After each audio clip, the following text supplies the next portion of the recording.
In the small forgotten town of Grey Hollow, the wind no longer sang. It was a slow, creeping stillness that people noticed little by little. First, the trees stopped their gentle swaying. Then the old wooden doors on front porches no longer creaked in the breeze. Smoke from chimneys rose straight into the air, perfectly vertical, as if the sky itself had frozen. "It is just a calm season," the elders would say, trying to soothe the growing unease. But the animals knew something was wrong. Birds sat motionless on telephone wires. The dogs in town no longer barked at rustling leaves, because there were none. 24 hours passed without a single gust of wind. Then 3 days, then a week. The town grew quiet, too quiet. An unnatural silence settled over everything, thick and heavy like a blanket. 17-year-old Noah felt this silence most of all. He had always loved the wind. He remembered flying kites on the hill as a child, watching them dance and dive in the currents. When he felt sad, he'd stand on the old stone bridge and let the breeze touch his face, carrying his worries away. The wind was his invisible friend, a constant companion. Now it was gone. One night, the oppressive silence was broken. Noah woke up to a strange sound. It wasn't a voice, not a scream. It was a whisper, sliding across the walls of his room like a cold, ghostly breath. He sat bolt upright in bed, his heart thumping against his ribs. "Who's there?" he called out into the darkness. The whisper came again, clearer this time, seeming to form right beside his ear. "The wind has been taken." Noah's heart began to beat faster.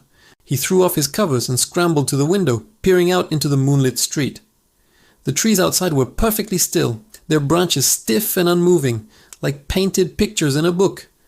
The moon hung low and pale in the sky, casting long, unmoving shadows. "The wind has been taken," the whisper repeated, a mournful, echoing sound that filled his head. "By who?" Noah asked, his own voice shaking. There was a long, chilling pause. Then the answer came, colder and sharper than before. "By the one who lives where the air dies." Suddenly, a freezing sensation touched the back of his hand. He flinched, turning around. There, on his wooden desk, lay a single, small, black feather. It hadn't been there before, he was sure of it. Hesitantly, he reached out and picked it up. It wasn't soft and light like a normal feather. It felt heavy, colder than ice, darker than a starless night. And yet as his fingers closed around it, he could feel a faint, throbbing pulse from within it.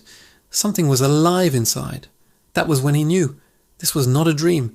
The silence wasn't just a calm season. His friend, the wind, was in trouble. The next morning, before the sun had fully risen, Noah packed a small canvas bag, a loaf of bread, a bottle of water, a flickering flashlight, his father's old, tarnished brass compass, and carefully wrapped in a cloth, the strange black feather. He told no one where he was going. How could he explain? He slipped out of his house, walking past the crooked, silent homes of Grey Hollow, past the dying, motionless trees, and toward the one place everyone in town avoided, the Steelwood. The forest had earned its name. Locals said no birds lived there. No insects sang their nightly chorus. Even the ground felt dead and brittle underfoot.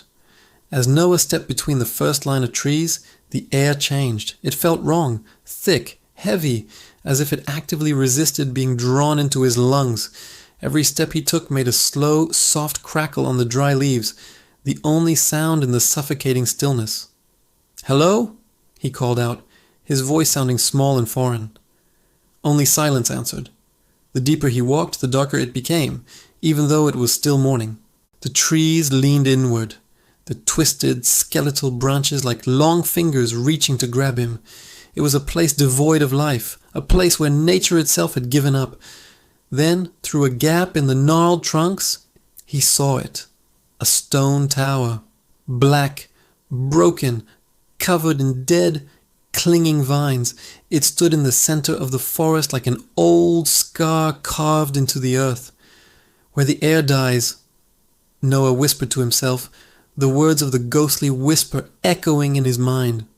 As he spoke, the black feather in his hand began to tremble, the pulse inside it growing stronger. He walked closer, his boots crunching on the dead earth. With every step his chest felt tighter, the simple act of breathing becoming a struggle. It felt as if the air was being pulled away from him, drawn toward the tower. At the base of the structure was a heavy metal door, rusty, crooked, and hanging just slightly ajar. With all his strength he pushed it. The door screamed as it moved, a high-pitched metallic shriek that echoed up into the darkness of the tower. Inside, a spiral staircase stretched endlessly upward, disappearing into the gloom. And from high above, he heard it, a sound that made the hairs on his neck stand on end. Breathing, slow, deep. It wasn't human. Someone, or something, was waiting for him at the top. Noah hesitated for only a moment, his hand tightening on the strap of his bag. Then, taking a deep breath of the thin, stale air, he stepped inside. The tower was freezing cold. His footsteps echoed on the stone as he began to climb, round and round, up and up. The higher he went, the more difficult it became to breathe, his lungs burning with each ragged gasp. Finally, he reached the top. He emerged into a wide, circular room, open to the sky. But instead of stars, dark clouds twisted and writhed above like a legion of angry spirits. In the center of the room stood a tall, thin figure, cloaked in moving shadows that coiled and shifted like smoke. It had no face, no eyes, only a patch of deeper emptiness where a head should be. And yet he could feel it watching him, its gaze piercing and cold. "You came," the figure said. Its voice was the sound of dead leaves being dragged over stone. "Did you take the wind?" Noah asked, his voice stronger than he expected. The figure slowly turned its shapeless head toward him. "I did not take it," it replied, its voice a dry rasp. "I collected it. The world had too much of it. Too much freedom. Too much chaotic movement. People need it," Noah said, taking a step forward. "It's a part of our world." "People waste it," the figure answered, a hint of disdain in its gravelly tone. "They never listen to it. They never thank it. They only expect it to exist, to serve them." As it spoke, Noah saw something horrible behind the figure. Hundreds, perhaps thousands, of tiny, shimmering lights were trapped in dark glass orbs that floated in the air. Inside each orb, a miniature vortex of light swirled and moved, crying out with a soft, mournful sound. He realized with a jolt of horror what he was seeing. The winds of the world, each one captured, contained. "You trapped them," he whispered, his voice trembling. "I saved them," the figure corrected him. "Now the world is silent, peaceful, still." "No," Noah said, his fear now hardening into resolve. "It's not peaceful. It's dying." A strange, crackling sound came from the figure.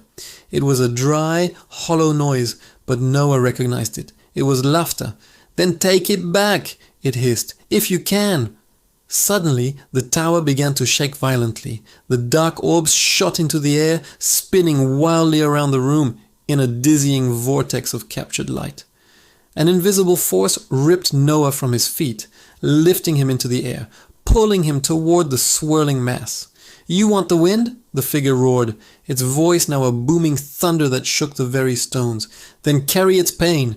In an instant, every storm, every hurricane, every gentle whispering breeze that had ever been flooded Noah's mind at once. He felt the screams of waves crashing on rocks, the mournful howls of a winter blizzard, the joyful songs of a summer's day. It was a symphony of chaos and beauty, of rage and peace. It was too much. The pain was immense, and he cried out, his voice lost in the cacophony. But through the agony, a realization dawned. The wind wasn't just chaos, it was memory, it was emotion. It was the voice of the world itself, telling its story, and it had to be free. With shaking hands, Noah reached into his pocket and pulled out the black feather. He held it up. "Then take this," he said, his voice straining against the mental storm. The feather began to glow, the oppressive blackness melting away, replaced by a brilliant silver and white light, shining like a newborn star. "I don't belong to the wind," Noah whispered, looking directly at the shadowy figure. "And you don't either." He crushed the feather in his hand. A blinding burst of light erupted, filling the tower, washing over everything. One by one, the glass orbs exploded. The winds of the world were released in 1,000 screaming, singing currents, swirling together in a glorious, unstoppable storm.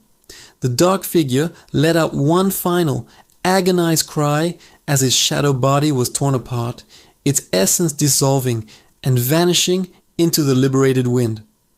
The tower cracked. It fell. It shattered into 1,000,000 pieces, crumbling into the forest below. Noah woke up in the soft grass just outside the forest. The sun was warm on his skin. A gentle breeze moved through the air, rustling the leaves above him. They were dancing again. In the distance he could hear birds singing. Grey Hollow, his silent town, lived and breathed once more. He sat up slowly, his body aching. He looked down at his hand. In his palm lay a feather, but it wasn't black. It wasn't white. It was perfectly clear, like spun glass or pure, captured air. And as the wind touched his face, he heard no ghostly whisper. Only one soft, simple word carried on the breeze to him alone. Thank you.